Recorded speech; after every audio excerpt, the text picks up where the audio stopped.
Louvado seja o nome do Senhor dos Exércitos, né?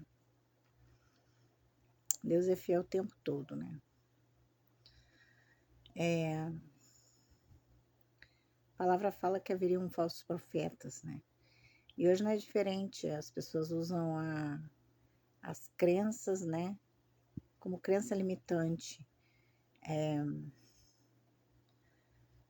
O inimigo das nossas almas, ele era um copiador, ele copiava, ele quer copiar, né? A palavra fala que farão milagres em meu nome, mas não é Deus fazendo, né? Então, hoje não é diferente, tem pessoas que falam que que seguem a Deus, mas na verdade não seguem a Deus, porque o inimigo, ele se disfarça, né? Para pegar a glória para ele. A glória é de Deus, não é de mais ninguém. A glória é do Senhor, né?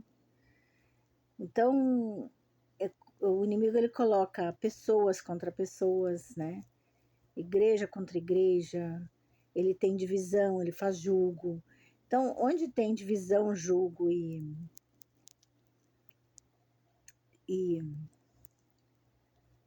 divisão, julgo e julgamento, né? Deus não está nesse mistério. Deus não está nesse negócio. Por quê? Porque o Senhor veio para libertar as almas, ele veio para juntar um povo, né? É um só povo. Quando fala na unidade, não vivo eu, Cristo vive em mim, isso significa uma unidade, ou seja, você deixa de ser que não vivo mais eu, mas Cristo vive em mim, ou seja, agora tu é uma unidade com Deus, tu é ligada no trono de Deus. Então, quando todos estão ligados no trono de Deus, não tem como ter espaço para outro tipo de reverência e de pensamento. Então, quando as pessoas começam a fazer menção à divisão, julgo, já não está no Cristo vive em mim, né? Não vivo eu, Cristo vive em mim. Porque sai da unidade de Deus. Ou seja, começa a fazer a divisão, né? Porque o Cristo, né? Ele não veio para julgar ninguém. Ele não veio para apontar. Ele veio para salvar, ele veio para transformar. Ele veio para abrir um entendimento de que todos nós agora podemos falar com Deus, né? Antes era só os sacerdotes que podiam falar com Deus. Então, mas o adversário, como é invejoso, né? Ele quer o quê? Ele quer a glória de Deus, ele quer tomar o lugar de Deus. E para isso ele usa o quê? Pessoas. O inimigo, ele usa corpos, né? O reino espiritual perverso, ele é muito organizado. E ele se utiliza de corpos. E como que ele se utiliza de corpos? Quando fala no capacete, o capacete é para a gente não ser atingido na nossa mente, no nosso pensamento, né? Das ciladas do inimigo, porque o inimigo fala o tempo todo. Então, quando você não tem uma vida no altar de Deus, né? Não vigia seus pensamentos, o que acontece?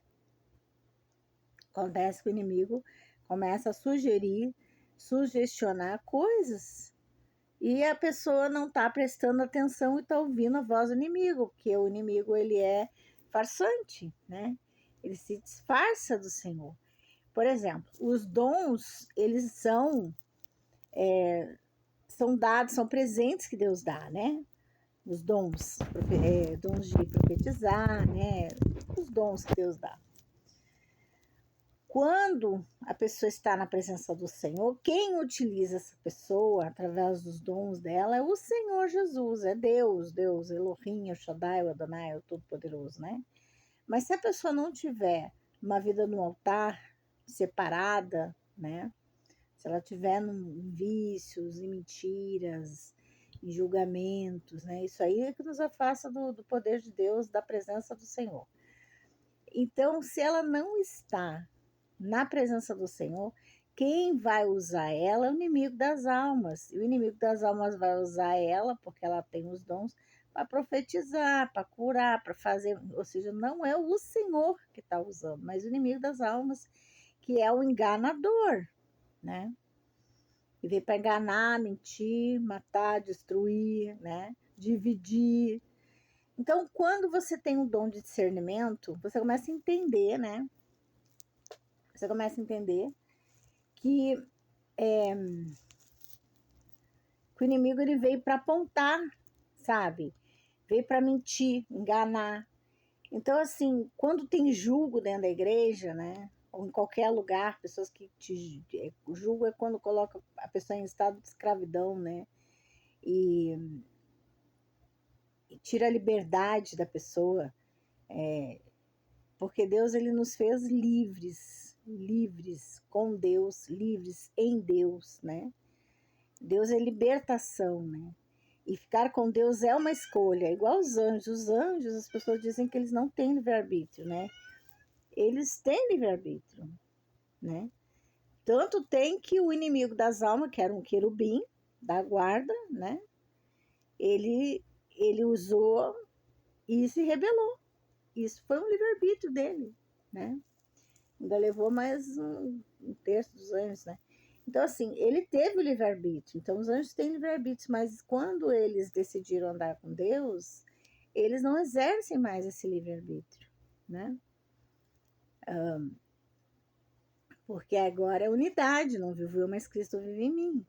Apesar que o outro lá usou o livre-arbítrio para se rebelar contra o eterno, né? Então, quando você está na unidade de Deus, é uma só fiação, né? Nós estamos numa só fiação, todos nós estamos só numa só fiação. É um pensamento, né? E o pensamento é unidade, né? Que é o amor, é a paz, né? É a compaixão, é disso que o reino do céu é feito, de amor, compaixão, né? E o adversário ele veio para copiar, ele é um copiador, né? Só que ele não tem o Espírito do Senhor, por exemplo. Ele conhece a palavra toda, ele conhece a Bíblia, de frente, de trás, ele conhece a Bíblia toda. Mas ele não tem o Espírito, ele não tem o Espírito que a Bíblia carrega, que é o Espírito do Senhor. Aleluia, Jesus, né? Então, assim, é muito fácil as pessoas serem enganadas, porque as pessoas hoje, elas buscam uma religiosidade, mas não têm um cuidado de se limpar, um cuidado de buscar, um cuidado de se purificar, porque você, por exemplo, o médico, né? O médico vai fazer uma cirurgia, o que ele faz? Ele, antes de entrar na cirurgia, ele se limpa todo, né? Por quê? Porque ali é um lugar que não pode entrar bactéria, não pode entrar vírus, é um lugar que tem que ser desinfetado, limpo, né? Para fazer uma cirurgia. Então, nós não é diferente. Quando nós estamos entrando no altar de Deus, a gente tem que começar a se limpar. Se limpar cada vez mais, porque estar na presença de Deus, né? Requer trabalho. As pessoas falam, eu aceito Jesus como único e suficiente Salvador, mas depois disso vai ter um trabalho. Um trabalho de se purificar, um trabalho de melhorar, um trabalho. Aí as pessoas, eu quero ser elegida, eu quero ser isso, eu quero ser profeta, eu quero ser escolhido. Irmãos, o maior trabalho que nós temos é com nós mesmos. Esse é o maior trabalho que Deus dá para nós fazer, é nós nos transformar, né? Porque você não pode querer transformar os outros se você não está em processo de transformação, né? Você tem que estar buscando, se purificando. Então, você vê às vezes assim, pessoas que querem exercer cargos, né? Mas não faz as suas curas, né? Porque nós somos seres em evolução e nós temos os nossos defeitos, nossas dificuldades, elas têm que ser trabalhadas. E muitas vezes, se tu pegar a história, por exemplo, você vê as cruzadas, né? Quantos morreram em nome de Deus, né? E hoje não é diferente, as pessoas colocando, misturando igreja e religião, sabe? E isso aí não é boa coisa. Não é boa coisa. Porque Jesus, ele não veio pregar religião, né? Jesus, ele não veio. Quando fala cristianismo, é para seguir os preceitos, os conceitos que Jesus deixou, né? Mas até nisso tem uma divisão, né? Ah, eu sou cristão, mas a igreja tal, você é cristão de tal lugar. Então, nós somos uma unidade. Uma unidade. E quando você entende que você é espírito, que você está na matéria, mas você é espírito, que você é unidade com Deus, sabe? Gente, não tem divisão, não tem divisão. Todos os irmãos que estão em Cristo Jesus, que estão fazendo seu trabalho interno de cura, né, para melhoramento, são meus irmãos em Cristo Jesus, né? E todos aqueles que usam o evangelho, né, para massacrar os outros, não estão em Cristo Jesus, porque quem está usando eles é o inimigo das almas, porque o inimigo, ele usa pessoas. Ele usa pessoas, né? Então usa pessoas para prejudicar, para mentir, para enganar. E tem pessoas que, ai, o fulano, né? E o cara é um Absalão, né? É um Balaão, Absalão. Quem é Absalão, né? Absalão foi filho de Davi, queria roubar o trono de Davi. É o Absalão. Quem é Balaão? Balaão foi um profeta que falava com Deus, mas também falava com o inimigo das almas, ou seja, mas ele falava com Deus, e ainda queria amaldiçoar o povo de Deus, né? Assim, aí como Deus falou para ele não fazer isso, olha só, não faça isso. Tanto que a mula parou, né? E ele ficou bravo com a mula ainda, né? E então ele queria ensinar o inimigo a derrotar, fazer coisas para derrotar o povo de Deus, né? Que seriam se misturar com mulheres estranhas, alguma coisa assim. Então, assim, olha o perigo que é, né? Aí as pessoas falam assim, ah, sou profeta, né? Ué, sou profeta, sou ungido, né? Mas paga preço para ser profeta e ser ungido, você paga preço, por quê? Porque se os anjos acampam ao redor daqueles que o temem, se você tem um temor do Senhor, os anjos acampam ao teu redor, né? E tu anda no caminho do Senhor, Deus está contigo, né? Agora, se você perde o temor do Senhor, porque muitos perderam o temor do Senhor,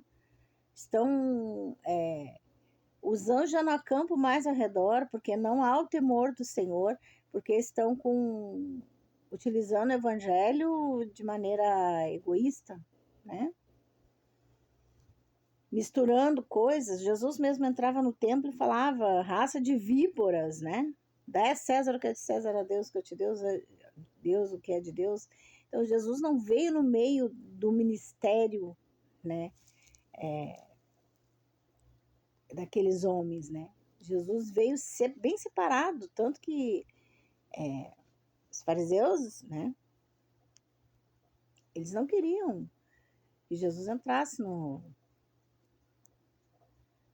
negócio deles. Para entrar ali, eles tinham um sistema rigoroso para entrar naquela, para ser igual a eles e coisa e tal, ficar ali nas sinagogas pregando, né? Jesus não fazia parte do ministério deles, de dentro de onde eles saíram. Jesus não fazia parte disso, né? Então, assim, nós temos que ter consciência de que onde há julgo, né?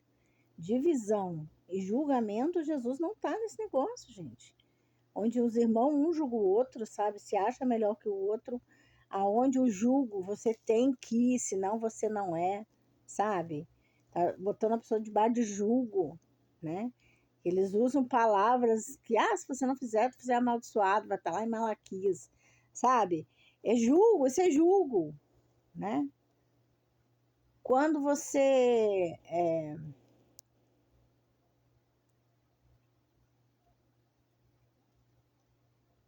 tá debaixo dessas coisas, de divisão também, que aqui é melhor que ali, então tudo é julgo, gente. Tudo isso é julgo. Então, Deus não está nesse mistério. Deus não está nesse negócio. Deus, ele veio para unir, ele veio para juntar um povo lavado, remido. É um só pensamento, uma só unidade, né? É um povo, é um povo. Tanto que quando chegar lá, muitos vão dizer, apartai-vos de mim porque eu não te conheço. Ah, mas eu profetizei, porque eu preguei. Apartai-vos de mim porque eu não te conheço, porque não estava no evangelho, não estava dentro da doutrina do evangelho realmente que Jesus deixou, que é amar o próximo, sabe? Amar o seu teu Deus acima de todas as coisas, o próximo como a ti mesmo. As pessoas nem se amam, por quê? Porque se colocam em situações, né, que podendo ajudar, prejudica os outros, sabe? Quando Deus coloca homens em cargos aqui na terra, Deus já falou para mim, a cadeira que eles sentam eu deixo, o fôlego deles é meu. Ou seja, o Senhor pega todo mundo que não tem grande na terra que ele não possa pegar. É isso que eu entendi. Você está numa localização representando pessoas, né? Para abençoar pessoas, seja política, né? Seja qual for a área que a pessoa se encontra. Aí, de repente, a pessoa está lá, né? Mas é contra as pessoas. Faz tudo contra as pessoas.